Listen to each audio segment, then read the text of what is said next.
In this instance, we had a woman who was physically attacked for her political ideologies. In this instance, it was the victim's fault. In this instance, let me think about that.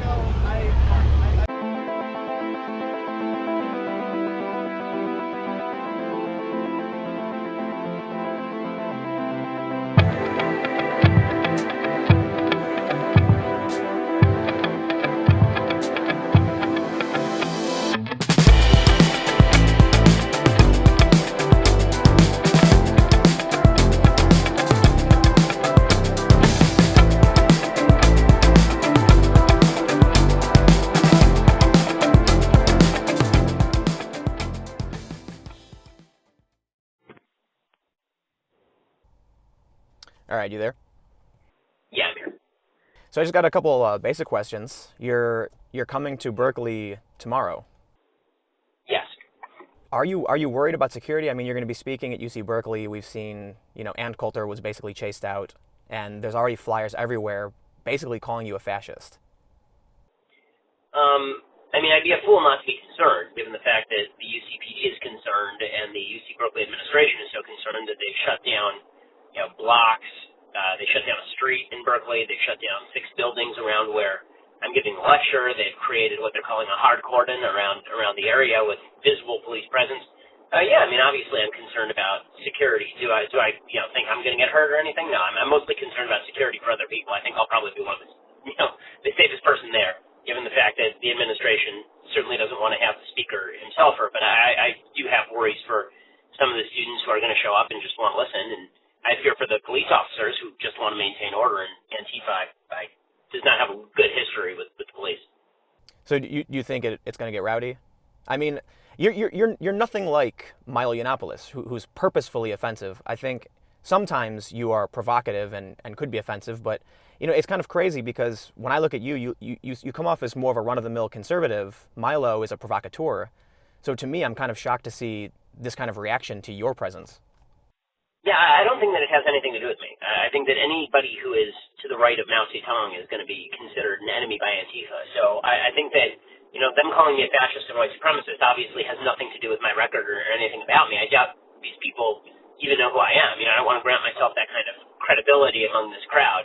I think that they're looking for an excuse to make a show of force.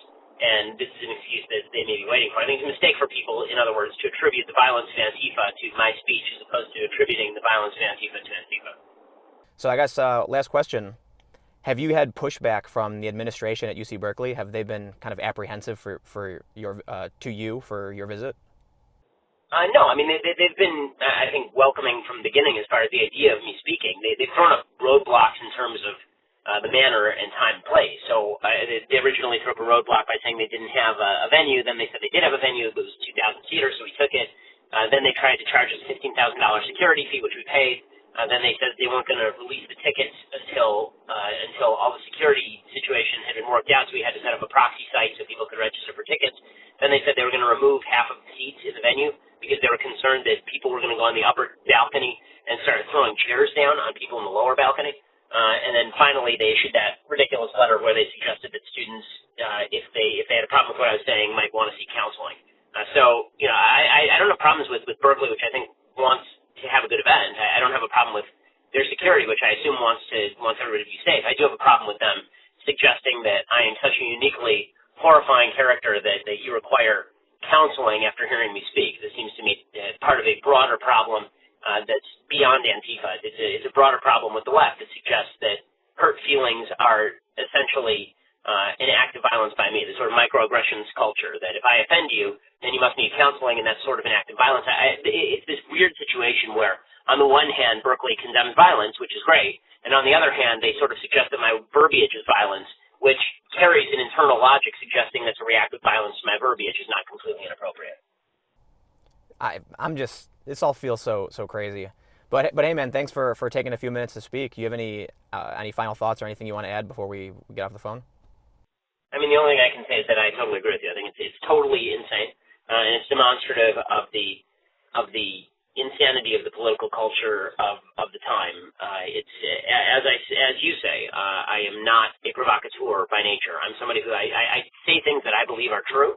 Sometimes people find that stuff provocative and offensive, but my goal isn't to provoke. My goal isn't to be offensive. My goal is to say things that I think are true and important. And if you dislike it, that's one thing. But I'm not there to cause a stir. I mean, that's not my goal. My goal is to come in and say things that I think are valuable in forwarding the public discourse toward a value system I think is better for the country. Yeah. Well, hopefully nobody gets hurt. Hopefully you're able to, come in and say what you need to say. And I guess, hopefully there's just minimal violence. That would be great. That would be great. I wish all these Antifa people would put down the masks and bats for a second and just come listen to the lecture, and we can actually have a decent conversation. I'm always happy to talk with people on the other side. Yeah, right on, man. Right. Well, thanks for talking. I guess we'll see what happens. Yeah, take care. See you. Bye. Bye.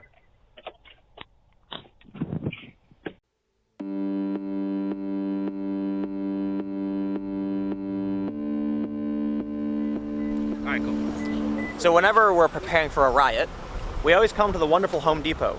It's not an endorsement, but Home Depot's got masks, it's got gas masks, it's got goggles, and because we don't know what's going to happen today with Antifa and violence, we're going to get gas masks and goggles. It's kind of funny how Home Depot is our one-stop shop for riot preparedness. No, we're not coming to fix our homes. We're coming because we might get pepper sprayed or tear gassed. But believe it or not, home decor and lumber is the store you have to go to prepare for a riot. These goggles are really bad, but some goggles are better than no goggles. These paint masks are particle masks. Tear gas is a particle, not a gas, so these work. These goggles kind of suck because they got holes in them, but it's better than getting a direct blast of pepper spray. This is how cool you get to look. See? Just like this guy. Doesn't he look cool? He's gonna paint his house. He's probably got married, doing some redecorating. He's got paint on his shirt.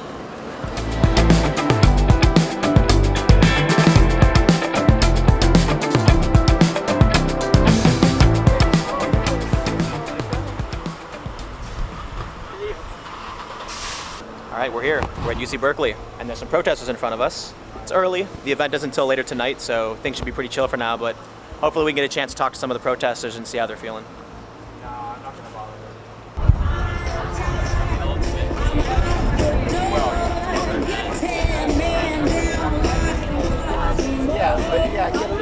They had like 40 motorcycle cops coming down the street like about 15 minutes ago.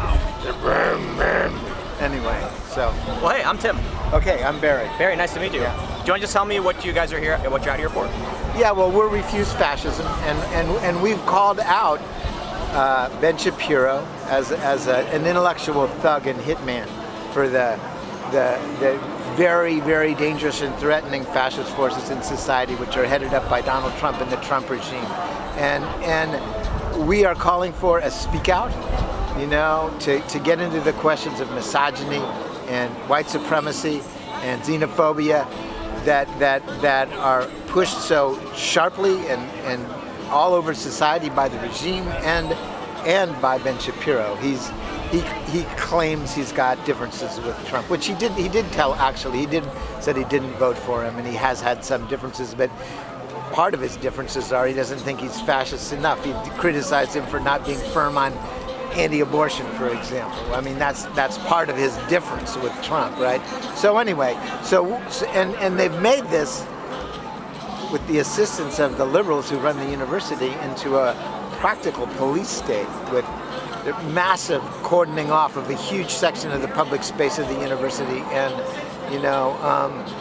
who knows how many cops they're bringing in. I have no idea. And in order to enforce this fascist, his so-called right to speak, which is a right that doesn't exist.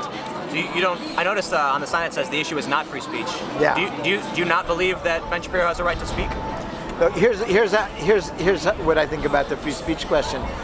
The views of Shapiro and people like him are hardly suppressed in any way in this society. They're all over the place. They're coming from the White House, the most powerful platform in the world.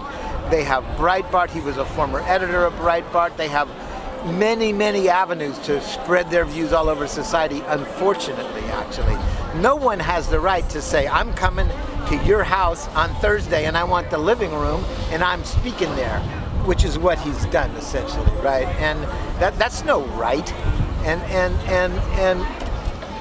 we say that what's needed is the voices that are suppressed and the voices of the people who are marginalized and driven down. Those are the most important voices that should be expressed. If you take free speech seriously in the sense that John Stuart Mill talked about it, that's what you want to see and that's what you should be supporting, not those who are extremely powerful and have many, many avenues. Okay, so that's a basic criticism. This is not a free speech issue. This what's going on is that these are fascist intellectual hitmen, and women, one after the other, coming to Cal, and they've targeted Cal because it concentrates a lot of important things about critical thinking and politics in opposition to the empire, and they want to make a lesson out of it. We're going to go there and we're going to knock that down. That's their point. But what do you think about all the violence, right? We've seen, for instance, at Milo's event, there were a lot of people who weren't associated with the event who ended up getting hurt, pepper sprayed, or there's one notorious video of a man who's laying in the street unconscious who gets hit by one of these anti-fascists. Do you think this violence is a problem? Look, I want to the basic thing is that I was at the most recent protest. I was there. Thousands and thousands of people were there. A contingent of 600 or 800 religious people, headed up by ministers and rabbis, were there. Did that make the news? What made the news was a small number of incidents that were blown way out of proportion. Okay, that's one level of reality. You know, Refuse Fascism's policy is we do not initiate violence and do not think it's right to initiate violence. You know, we will defend ourselves. Okay, that's our policy. We aren't going to criticize people who are, you know, trying to fight against a fascist regime. If you want to talk about violence, come on. Trump is threatening nuclear war, you know, and there may be a blow thrown in the park. What are we talking about? It's ridiculous. Well, you can certainly criticize the government and the violence that they perpetrate, but at the same time, you can't ignore when an innocent bystander gets beaten in the streets, right? I mean, our policies are very clear. We do not initiate violence, and we are not, but we will defend ourselves. So, but we are not going to fall into the trap of doing a bunch of criticism and distancing of other people who are trying to fight against this regime. That's our position. So I can understand, you know, if there's a group that's specifically targeting fascists, but will you not condemn, though, the instances where, say, an anti-fascist will beat an innocent person who's unaffiliated? Will you condemn that? Okay, look, I don't even know that all of those instances or even any of them are true. I wasn't there. I don't want to grant a hypothetical case because it's falling into a trap that's been set by media run by the system that says this is the question when it's not the question. We are talking about enormous stakes for humanity and whether we, the American people, find the way to get rid of this regime. And I am not going to spend my time going after Antifa, okay? That's just the wrong thing to do. That's not what the problem is that we face. It's just not the problem. Right. So, well, thanks a lot, man. I appreciate it. Okay, Yeah, all right. seriously.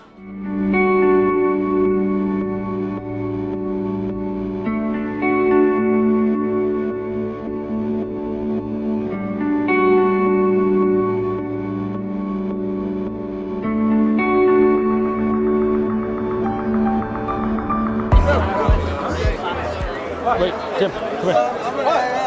Yeah. You're ready? All right. Wait, hold on. Holy shit. What's going on? The Proud Boys just showed up, and Base Stickman. Base Stickman is like Stop. the general in the, I don't know, Proud Boy Army, I guess you could call it. But they're a huge group of people who are, for the most part, at odds with this group of people. When we see fighting, Base Stickman was one of the first people on the right to start fighting back against Antifa.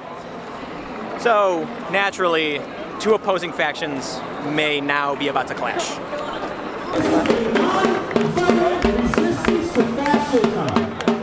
We out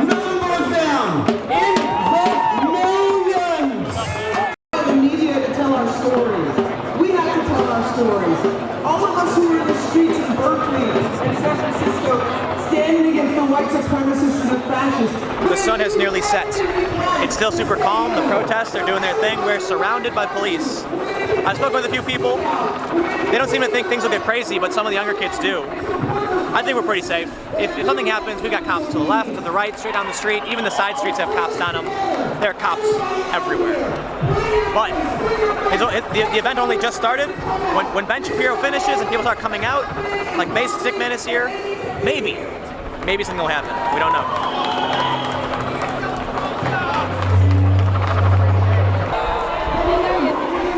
So somebody warned me earlier and said the cops were staring at my goggles, but I feel like the worst case scenario is they'll tell me to take them off or something, or take them from me. Hopefully I don't get arrested. My family left the country that it was from because it's better here. You know what, bro? It's better here. Talking about Pinochet. Motherfucker, we all space, bro. You don't come over here. We don't go over there. You don't know the fuck you talking about. If you buy something here, you really own it. That's why it's so much better. You can benefit from your own labor. Let me see you trying to go somewhere else. And let them let you win. Are any of you Chileno? Alright, Well, I'm here in defense of free speech. I'm a veteran, and the way this country's going, humanity's gone before. And we know what censorship leads to. It's what happened in Germany, it's what happened in the Soviet Union. And this is the greatest society that we have, and we can't take that for granted. We have to stand up for our rights. The right to have free speech was something that was hard fought, and it wasn't an easy concept for everybody in the world to have. So that's why I'm here. I'm here to defend free speech. Are you worried at all about, there's a lot of protesters, I mean there's a lot of cops, but that argument, you were just in an argument, kind of got a little heated. It did, and I apologize for that. I'm someone who tries not to develop an argument over emotion, but we are in a bit of a heated environment. I wish that I could sit down with somebody and have a decent conversation, but unfortunately this isn't the place. I'm not worried though. I think the police presence in Berkeley is adequate today for the first time. I've watched your previous videos and I know how it can be when it gets here. crazy. Yes. So you think it'll be chill? I hope that it will be chill. Hope. I guess we'll see, dude. Thanks, man. Appreciate Somebody just bumped into me while we were talking. There was a gentleman who bumped into me and who told me to get out of his way, bitch. Oh, wow.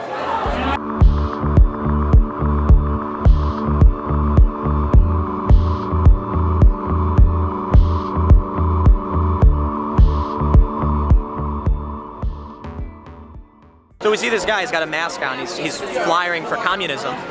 And so I wanted to go up there and see, I asked him what his ideal world was. He said a world without oppression or injustice. And then I asked him what it was. He couldn't really define it, so he asked me. But I said, innocent people being coerced or physically forced to do things.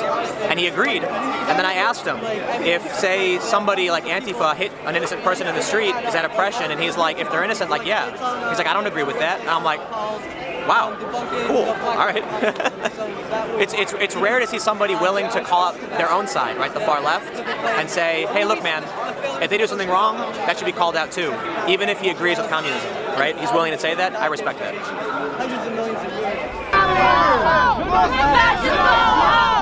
Fascists go home! Fascists go home! Fascists go home! Fascists go home! Fascists go home! Fascists go home! One of the Proud Boys, Basic Man, other Proud Boys are in the middle right now having an argument. People are chanting, fascists go home. Fascists go home! Fascists go home! Fascists go home! I can go watch it. Fascists go home! Fascists go home!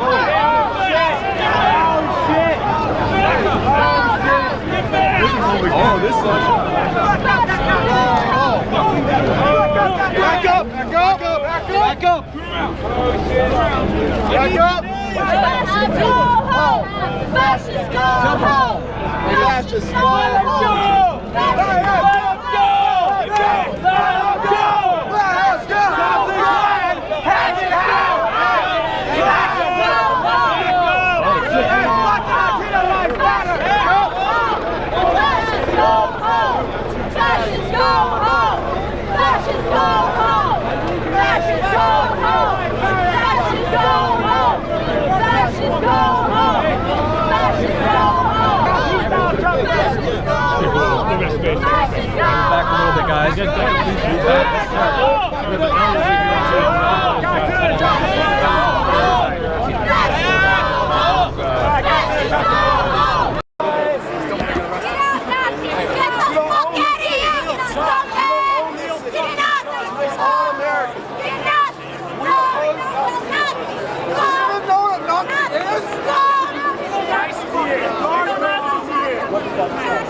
Everything's cool?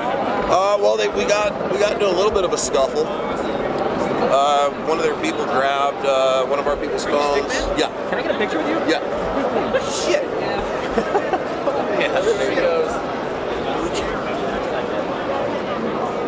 Because like a friend of mine knows.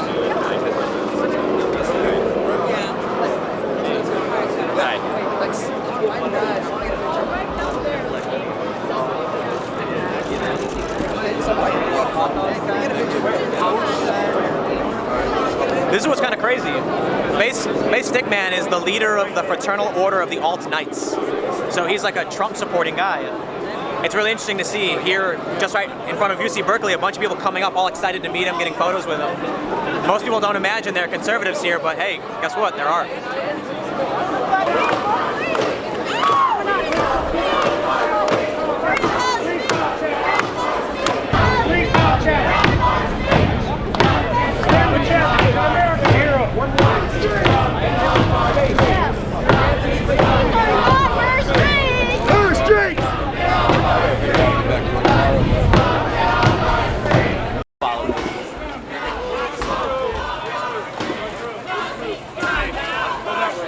Go that way. Which way? That way. That way. Let's cross.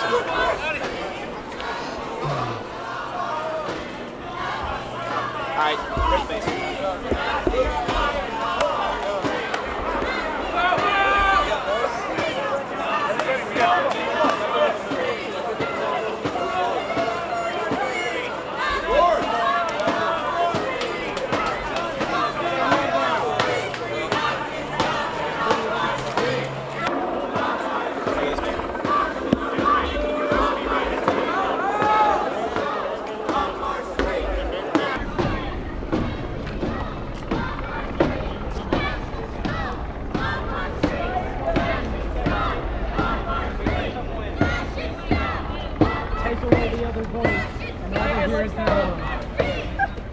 Like someone just shoved me and they're like, no, you didn't. And I'm like, okay, you bet shoved me. And she's like, no, I did.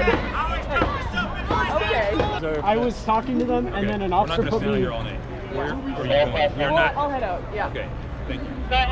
Yeah, I'm just trying to talk to people. Dude, you need to go. Because if you get jumped, then you're going to try to blame us for not No, I would never. All right, so go. I don't expect. I'm on here on my own free will. I don't blame y'all for You're not going to nothing. stand up here all night. Can you go?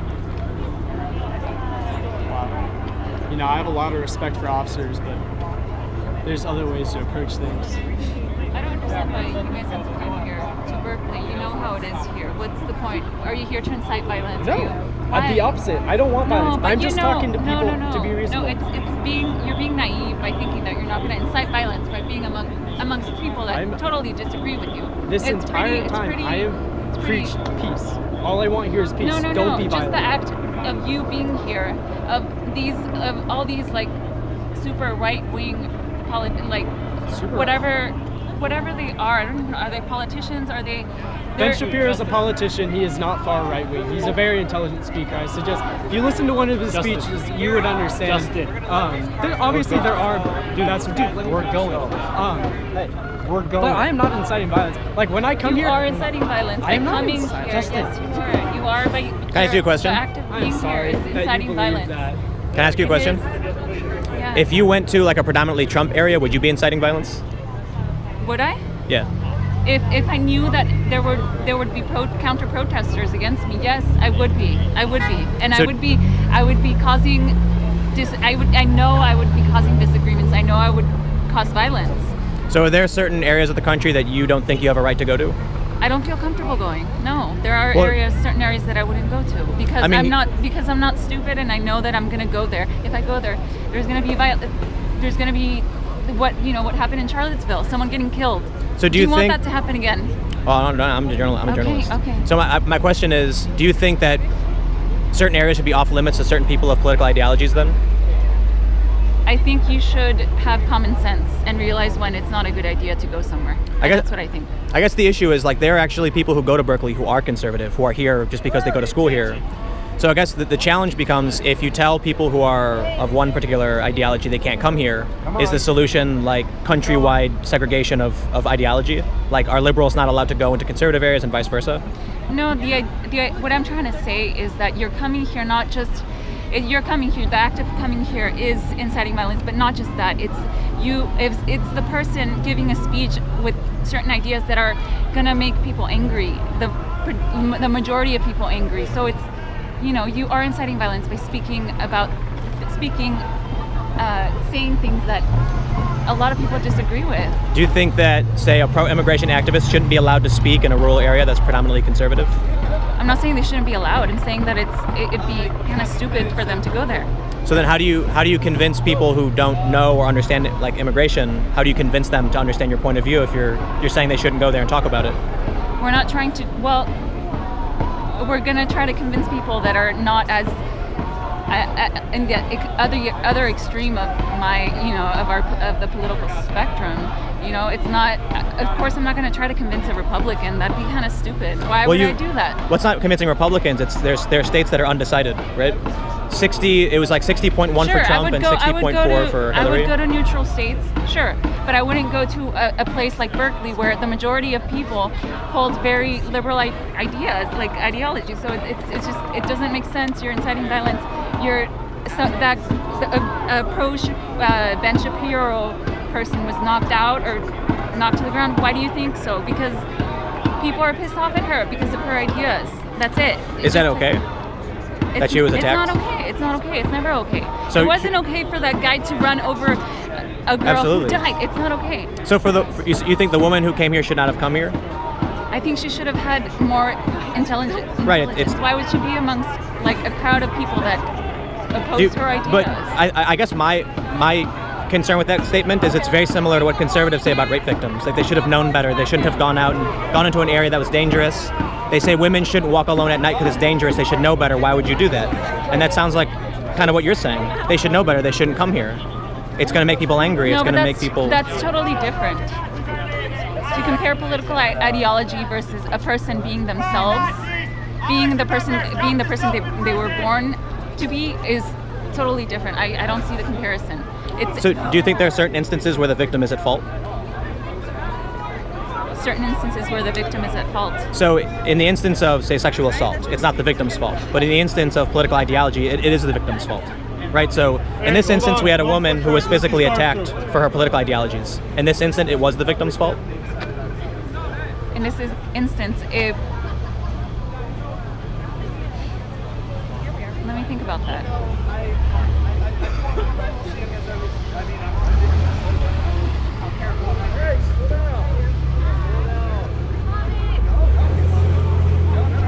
Mommy!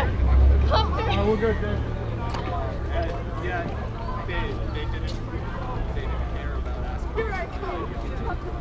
I think it was because she was surrounded by a majority that opposed her views, and I think it was partly I'm not saying that it was her fault, that it was her fault that they knocked her over. The act of knocking someone over, punching them is not okay, but I'm saying that it's not smart of her to come here where she would be surrounded by people.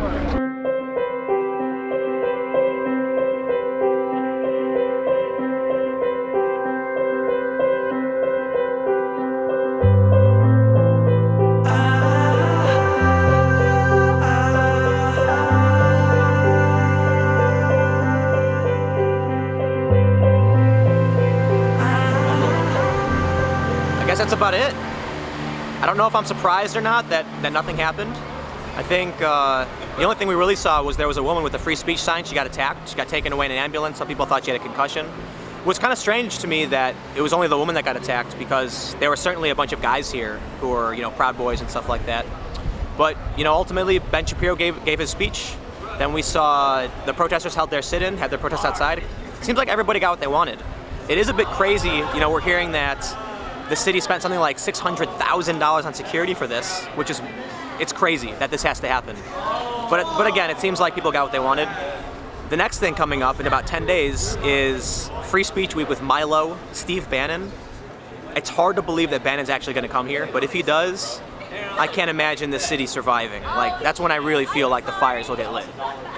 But I guess we'll find out. Comment below and let me know what you think. Thanks for hanging out. You can follow me on Twitter and Instagram at Timcast. If you want to support the work that I do, make sure you go to timcast.com/donate. Give whatever you'd like, give nothing at all. My videos are always free and available. But when you give, you help me do this kind of work. And you help the people who are helping me do this kind of work. So stay tuned. Breaking news live streams when they happen. And I'll see you tomorrow at 4 p.m.